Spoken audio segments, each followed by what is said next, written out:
ಕರ್ನಾಟಕ ರಾಜ್ಯ ರಸ್ತೆ ಸಾರಿಗೆಯ 4 ನಿಗಮಗಳ ಆತ್ಮೀಯ ನೌಕರ ಬಂಧುಗಳೇ, ನೆನ್ನೆ ದಿನ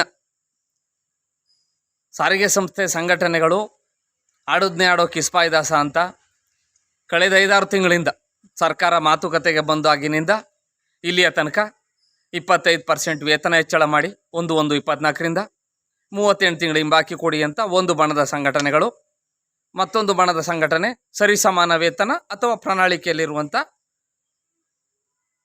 ಏನು ಘೋಷಣೆ ಮಾಡಿದ್ದೀರಿ ಅದನ್ನು ಜಾರಿ ಮಾಡಿ ಅಂತೇಳಿ ಪ್ರಹಸನ ನಡೀತು. ಸಂಸ್ಥೆ ನೌಕರರು ಅನ್ಕೊಬಿಟ್ಟಿದ್ರಿ ಬಹುಶಃ ಇದು ಕಟ್ಟ ಕಡೆಯ ಸಭೆ ಆಯ್ತದೆ ಅಂತ. ಬಹುಶಃ ನನ್ನ ಅನಿಸಿಕೆನೂ ಅಷ್ಟೇ, ನೆನ್ನೆಗೆ ಏನು ನಡೆದ ಸಭೆ ಅದೇ ಕಟ್ಟ ಕಡೆಯದು ಅಂತ ಭಾವಿಸ್ತೀನಿ. ನಮ್ಮ ಕೂಟದ ಕೆಲವು ಸ್ನೇಹಿತರು ಹೇಳ್ತಾರೆ, ನೀನು ಶಾಸ್ತ್ರ ಹೇಳ್ಕೊಬತ್ತಾ ಇದೆ, ಗಿಣಿ ಶಾಸ್ತ್ರವ ಜ್ಯೋತಿಷಿ ಹೇಳ್ಕೊಬತ್ತಾ ಇದೆ, ಈಗ ಆಗೋಯ್ತದೆ ಆಗೋಯ್ತದೆ ಅಂತ. ಅದಕ್ಕೆ ಮೊದಲು ನಾನು ಹೇಳ್ತಿದ್ದೇನು, ಒಗ್ಗಟ್ಟಾಗ್ರಪ್ಪ,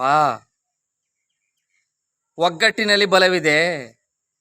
ನೀವು ಒಂದಾಗಿ ಹೋಗಲಿಲ್ಲ ಅಂದರೆ ನಿಮ್ಮೆರಡು ಬಣಗಳ ಗೊಂದಲವನ್ನು, ದ್ವಂದ್ವ ನೀತಿಯನ್ನು ಲಾಭ ಪಡೆದು ಸರ್ಕಾರ ನುಣುಚಿಕೊಳ್ಳುವಂಥ, ತನ್ನ ಜವಾಬ್ದಾರಿಯಿಂದ ನುಣುಚಿಕೊಳ್ಳುವಂಥ ಪ್ರಯತ್ನ ಪಡ್ತದೆ ಅಂತ ಹೇಳ್ತಿದ್ದೆ. ನನಗೂ ಆಸೆ ಇತ್ತು, ನಾವು ಈ ಥರದ ವಾರದ ರಜೆ ಬಂದಾಗ, ಸಂಬಳ ಬಂದಾಗ ಈ ಥರದ್ದು ಎಣ್ಣೆಗಳು ತಂದು ಈ ಥರದವ ಕುಡಿಮ ಅಂತ ಆಸೆ ಇತ್ತು. ಮಟನ್ ಚಿಕನ್ನು ಬೋಟಿ ತಂದು. ಅದು ಯಾಕೋ ಈ ಸರ್ಕಾರ ಇವತ್ತರಲ್ಲೇ ಮುಗಿಸ್ತದೆ ಅಂತ ಕಾಣಿಸ್ತದೆ ನಮ್ಮನ್ನು, ಲೋಕಲ್ ಎಣ್ಣೆಗಳಲ್ಲಿ. ನಾನು ಹೇಳೋಕೆ ಬಂದಿರೋ ವಿಚಾರ ಈಗ ಸಂಘಟನೆಗಳಿಗೆ, ದಯವಿಟ್ಟು ಕಂಡೋರ್ ಮಕ್ಕಳ ಬಾವಿಗೆ ತಳ್ಳಿ ಆಳ ನೋಡುವಂಥ ಕೆಲಸ ಮಾಡಬೇಡಿ. ನೆರೆಯ ತೆಲಂಗಾಣದಲ್ಲಿ ಏನಾಯಿತು, ತೆಲಂಗಾಣದಲ್ಲಿ ಇಲ್ಲಿ 16 ಸಂಘಟನೆ, ಅಲ್ಲಿ 37 ಸಂಘಟನೆ ಸಂಸ್ಥೆ ನೌಕರರಿಗೆ ಅನ್ಯಾಯ ಆದಾಗ ಒಂದಾಯ್ತವೆ. ಆದರೆ ಇಲ್ಲಿ 16 ಸಂಘಟನೆಯಲ್ಲಿ ಮನೆಯೊಂದು 3 ಬಾಗಿಲು 3 ಬಣ ಮಾಡ್ಕೊಂಡಿದ್ದೀರಿ. ಅದು ತೆಲಂಗಾಣದಲ್ಲಿ ಮುಷ್ಕರ ನಡೀತಾ ಇದ್ರೆ ಈ ಕಡೆ ಒಕ್ಕಡೆ ಬುಕ್ಕಿಂಗ್ನವರು, ATSಗಳು ಒಕ್ಕಡೆ ಗೇಟಲ್ಲಿ ಕುಂತಿದ್ರು, ಇನ್ನೊಕ್ಕಡೆ ಗೇಟಲ್ಲಿ ಚಾಲಕರು, ನಿರ್ವಾಹಕರು, ತಾಂತ್ರಿಕ ಸಿಬ್ಬಂದಿಗಳು ಕುಳಿತಿದ್ರು. ಜೊತೆಗೆ ಇಲ್ಲೇನಾಗ್ತದೆ, ಕರ್ನಾಟಕ ರಾಜ್ಯ ರಸ್ತೆ ಸಾರಿಗೆ 4 ನಿಗಮಗಳಲ್ಲಿ ATSಗೆ ಯಾರು ಕಾನೂನು ಕೇಳಿದ್ರು, ಬುಕ್ಕಿಂಗ್ನವ್ರು ತಾವು ಯಾರು ಕಾನೂನು ಕೇಳಿದ್ರು, ಟಿಕೆಟ್ ಸೆಕ್ಷನಲ್ಲಿ ಸಮಸ್ಯೆ ಇದೆ ಅಂತ ಯಾರು ಘಟಕ ವ್ಯವಸ್ಥಾಪಕರಿಗೆ ಪ್ರಶ್ನೆ ಮಾಡಿದರು, ಕುಡಿಯೋ ನೀರಲ್ಲ ಅಂತ ಯಾರು ಸಂಸ್ಥೆ ವಾಟ್ಸಾಪ್ ಗುಂಪುಗಳೆಲ್ಲ ಹಾಕಿದ್ರು, ಇಲ್ಲದ್ರೆ ಬೇರೆ ಬೇರೆ ವಾಟ್ಸಾಪ್ ಗುಂಪುಗಳೆಲ್ಲ ಹಾಕಿದ್ರು, ಯಾರು 30, 20, 25 ವರ್ಷ ಸರ್ವಿಸ್ ಮಾಡಿದ್ರು ಹಿರಿಯವರು ಇದ್ದರು, ಇನ್ನೊಂದು 6 ತಿಂಗಳಲ್ಲಿ ನಿವೃತ್ತಿ ಆಗೋರು, ಇಂಥವ್ರ ಹೆಸರು ಕೊಡಿ ಅಂತ ಬರೀತಾರೆ. ಏಕೆಂದರೆ ಕರ್ನಾಟಕ ರಾಜ್ಯ ಸರ್ಕಾರಿ ನೌಕರರ ಸಂಘದ ಅಧ್ಯಕ್ಷರು ಷಡಾಕ್ಷರಿಯವರು ಒಂದು ಮಾತು ಕೊಟ್ಟರೆ, ABCD 3 ದರ್ಜೆಯ ನೌಕರರು, ಕಾರ್ಮಿಕರು ಯಾರು ಪಿನ್ನ ಬಿಸಾಕ್ಬಿಟ್ಟು ಹೊರಗಡೆ ಬಂದು ನಿಂತ್ಕೋತಾರೆ, ಇಲ್ದಾರೆ ಮನೇಲಿರ್ತಾರೆ.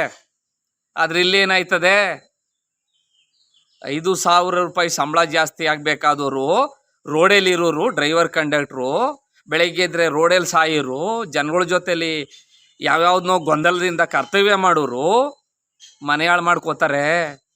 15,000 ರೂಪಾಯಿ ಸಂಬಳ ಜಾಸ್ತಿ ಆಗೋರು ಈ 5,000 ರೂಪಾಯಿನೂ ಸಂಬಳ ಜಾಸ್ತಿ ಆಗೋರ ಮೇಲೆ ಕಾನೂನು ಕ್ರಮಗಳನ್ನು ಕೈಗೊಳ್ಳೋದಕ್ಕೆ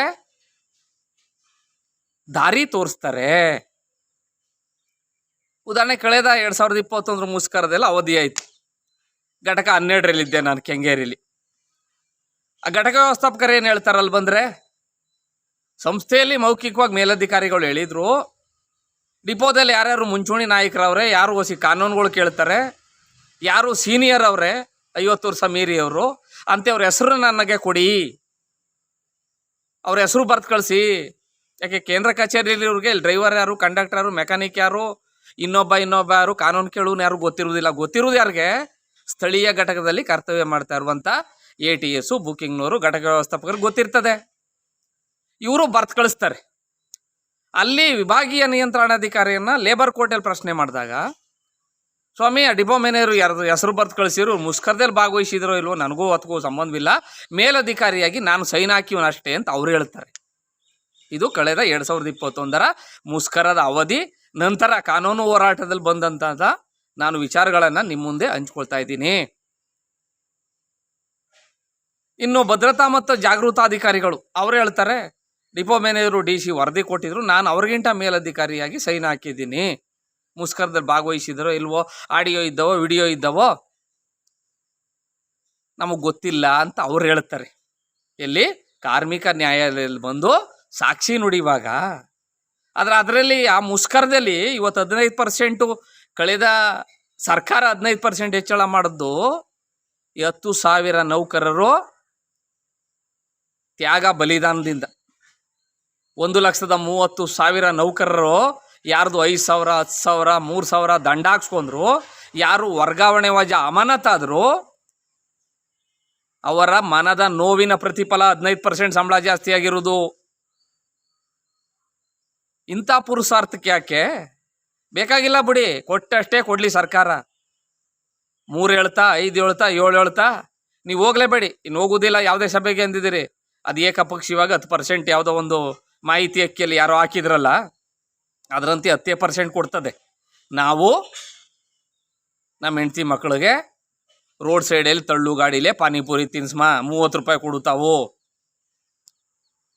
ಸಂಸ್ಥೆ ಆಡಳಿತ ವರ್ಗದವರು ಅವರು ಒಳ್ಳೊಳ್ಳೆ AC ಅಂಗಡಿಗಳಲ್ಲಿ, ಹವಾನಿಯಂತ್ರಿತ ಕೊಠಡಿಗಳಲ್ಲಿ ಅವರು 150 ರೂಪಾಯಿ 200 ರೂಪಾಯಿ ಕೊಟ್ಟು ಮಸಾಲೆ ದೋಸೆ ತಿನ್ನಿಸ್ಲಿ.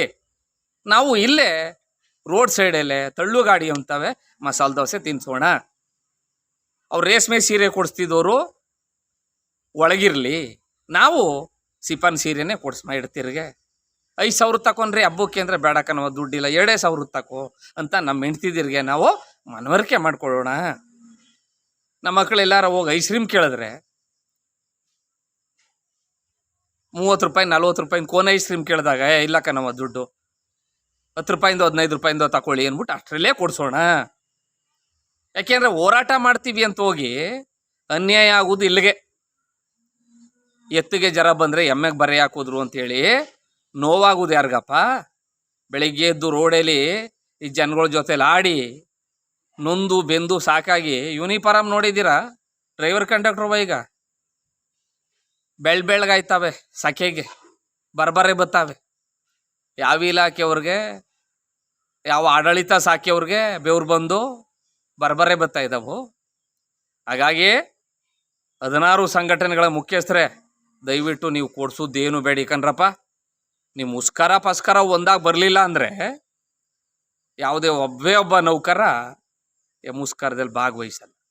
ಸಾಕು, ನಾನು ಹೇಳ್ದಂಗೆ ನೀವು ಒಂದಾಗಲಿಲ್ಲ, ಅಲ್ಲಿ ಕೇಂದ್ರ ಕಚೇರಿಲಿ ಕುಂತೀರವರೆಲ್ಲ ಅವ್ರು ಒಂದು 2-3 ದಿನ ಸುಮ್ಮನೆ ಇದ್ಬಿಟ್ರು ಸಾಕು. ಅಷ್ಟು ಕನ್ವಿನ್ಸ್ ಮಾಡಿ ಅವರ ನೀವು ಮುಷ್ಕರ ಅಂತ ಹೋದ್ರೆ 1-2 ದಿನ ಸುಮ್ಮನೆ ಇದ್ಬಿಡಿ ಸ್ವಾಮಿ, ಮೊಬೈಲ್ಗಳು ಸ್ವಿಚ್ ಆಫ್ ಮಾಡ್ಕೊಂಡು ನೀವು ನಾವೇನೋ ಒಂದು ಹಂತಕ್ಕೆ ತತ್ತೀವಿ ಅಂತ ಆ ರೂಟಲ್ಲಿ ಬನ್ನಿ ನೀವು. ಅದು ಬಿಟ್ಬಿಟ್ಟು ಇಲ್ಲಿ ಯಾರೋ ರೋಡಲ್ಲಿ ಸಾಯಿದ್ದು ಅಲ್ಲದೆ ಅಲ್ಲೂ ಸತ್ತು ತಿನ್ನೋ ಅನ್ನಕ್ಕೆ ಮಣ್ಣಾಕೋ ಕೆಲಸ ಮಾಡ್ತಾ ಇದ್ದೀರಾ. ಸಾಕು ನಿಮ್ಮ ಸವಾಸ. ನಾನು ಹೇಳುವಂಗೆ ಚುನಾವಣೆಗೆ ಮೊದಲು ಬಾಯಿಗೆ ಬಂದಂಗೆ ಆಡಿರ್ತಾರೆ ಮುಖಂಡರು, ಅಲ್ಲ ತಂತ್ರ ಫಲಿತಾಂಶ ಬತ್ತು ಅಂದರೆ ಒಂದಾಗೋಯ್ತಾರೆ.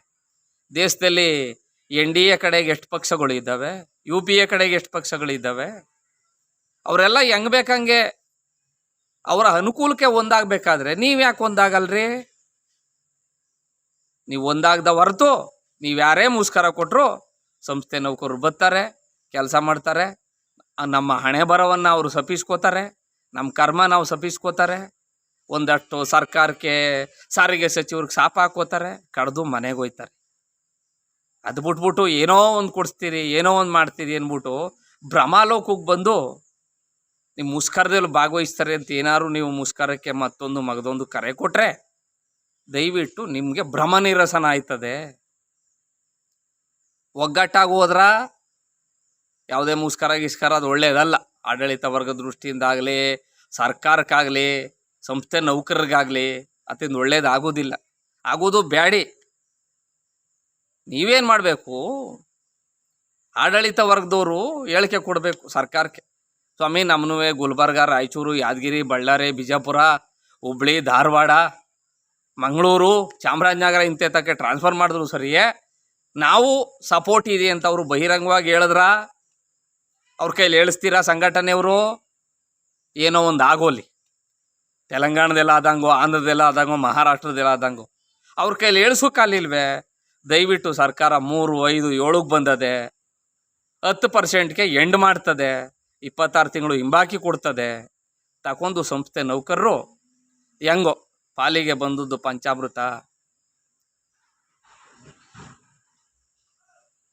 ಡಾಕ್ಟರ್ ರಾಜ್ಕುಮಾರ್ ಭಾರತಿ ಹೇಳ್ತಾರಲ್ಲ, ಪ್ರೀತಿನೇ ಅದ್ಯಾವರು ತಂದ ಆಸ್ತಿ ನಮ್ಮ ಪಾಲಿಗೆ, ಹಸುವಿನಲ್ಲೂ ಹಬ್ಬಾನೆ, ದಿನವೂ ನಿತ್ಯ ಯುಗಾದಿನೇ ಅಂತ.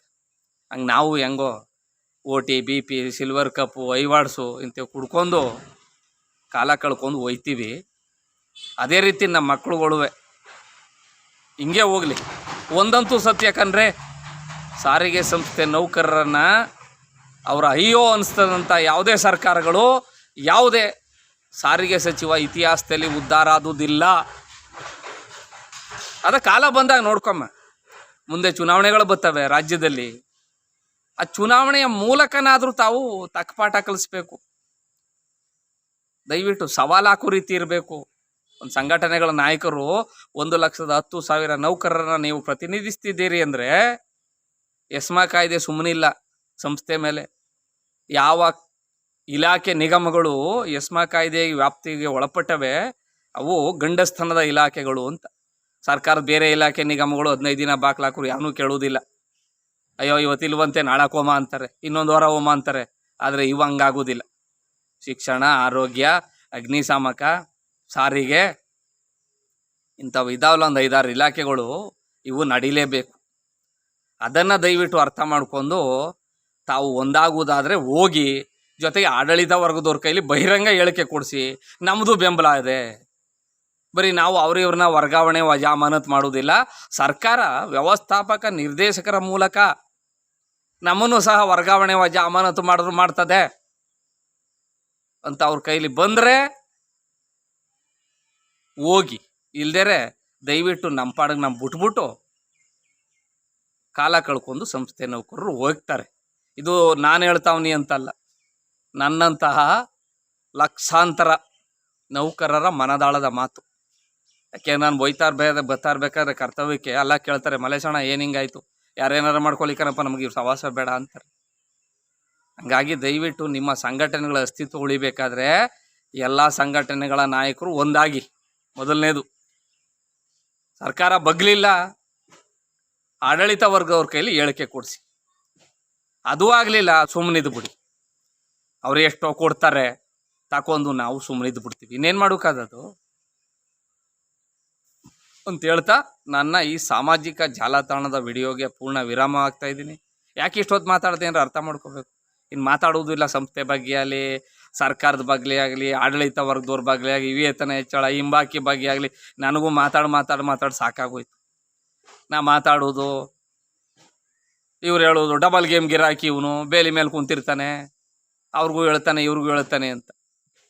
ಯಾಕೆ ಬೇಲಿ ಮೇಲೆ ಕುಂತಿದ್ದೀನಿ ಅಂದರೆ, ಹಿಂದೆ ಆದಂಥ ಅನ್ಯಾಯಗಳಾಗಬಾರ್ದು, ಹಿಂದೆ ಆದಂಥ ಮನೆಹಾಳುಗಳು ಆಗಬಾರ್ದು, ಕೆಳಸ್ತರದ ಚಾಲಕ ನಿರ್ವಾಹಕರ ಮನೆ ಹಾಳಾಗಬಾರ್ದು ಅನ್ನೋ ನಿಟ್ಟಿನಲ್ಲಿ ನಾನು ಎಲ್ಲವನ್ನ ಈ 20 ವರ್ಷಗಳದ್ದು ಈ ಜಂಜಾಟಗಳೆಲ್ಲವನ್ನ ಅರ್ದು ಕುಡ್ದು ಫಿಲ್ಟ್ರು ಮಾಡಿ ಹೇಳ್ತೀನಿ ಮಾತಾಡಬೇಕಾದ್ರೆ.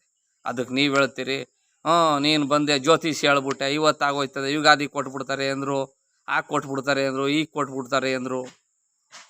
ಯಾಕೆಂದರೆ ಸರ್ಕಾರದ ಸಚಿವರು ಇವರೆಲ್ಲ ದಡ್ರೇನಲ್ಲ, ಇವರು ಬಹಳ ಅತಿ ಬುದ್ಧಿವಂತರು.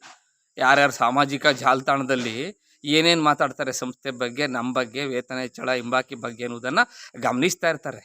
ಅಂಥ ಸಂದರ್ಭದಲ್ಲಿ ನಮ್ಮಂಥವ್ರದ್ದು ಒಂದು ಯಾವ್ದಾರ ಒಂದು ವಿಡಿಯೋ ನೋಡ್ಬಿಟ್ಟು ಏನೋ ಒಂದು ನಿರ್ಧಾರಕ್ಕೆ ಬಂದಾರೇನೋ ಅಂತ ಮನಸ್ಥಿತಿಲಿ ನೊಂದು ಬೆಂದು ಹೊಸಿ 4 ವಿಚಾರ ಹೇಳ್ತೀವಿ. ಟೀಕೆ ಪ್ರಜಾಪ್ರಭುತ್ವದಲ್ಲಿ ಯಾರು ಬೇಕಾದ್ರೂ ಮಾಡ್ರಿ, ಆರೋಗ್ಯಕರ ಟೀಕೆ ಮಾಡಬೇಕು. ಅದಕ್ಕೆ ನಾವು ಆರೋಗ್ಯಕರವಾಗಿ ರಿಪ್ಲೈ ಕೊಡ್ತೀವಿ. ಬಾಯಿಗೆ ಬಂದಂಗೆ ಟೀಕೆ ಮಾಡಿದ್ರೆ, ಹೇಳದ್ನಲ್ಲ, ಗುದ್ದಾಡಿದ್ರೆ ಗಂಧದ ಜೊತೆಲಿ ಗುದ್ದಾಡಬೇಕು. ಸಗಣಿ ಜೊತೆಲಿ ಗುದ್ದಾಡಿದ್ರೆ ಏನಾಯ್ತದೆ? ಸಗಣಿ ವಾಸನೆ ಬರ್ತದೆ. ಗಂಧದ ಜೊತೆಲಿ ಗುದ್ದಾಡಿದ್ರೆ ಗಂಧದ ವಾಸನೆ ನಮ್ಮ ಮೈಲಿ ಬರ್ತದೆ. ಆ ಸಿದ್ಧಾಂತಲ್ಲಿ ಹೇಳ್ತಾ ಇದ್ದೀನಿ. ದಯವಿಟ್ಟು ಇದರಿಂದ ಯಾರಿಗಾರು ಮನಸ್ಸು ನೋವಾದರೆ ಕ್ಷಮೆ ಇರಲಿ. ಸಂಘಟನೆಗಳೇ ಒಂದಾಗಿ, ಜೊತೆಗೆ ಆಡಳಿತ ವರ್ಗದವ್ರನ್ನ ಜೊತೆಗೆ ತಗೊಳ್ಳಿ. ಇಲ್ದೇರೆ ದಯವಿಟ್ಟು ಸುಮ್ಮನಿದ್ಬಿಡಿ. ನಾವು ಹೆಂಗೋ ಕಾಲ ಕಳ್ಕೊ ಹೋಯ್ತೀವಿ.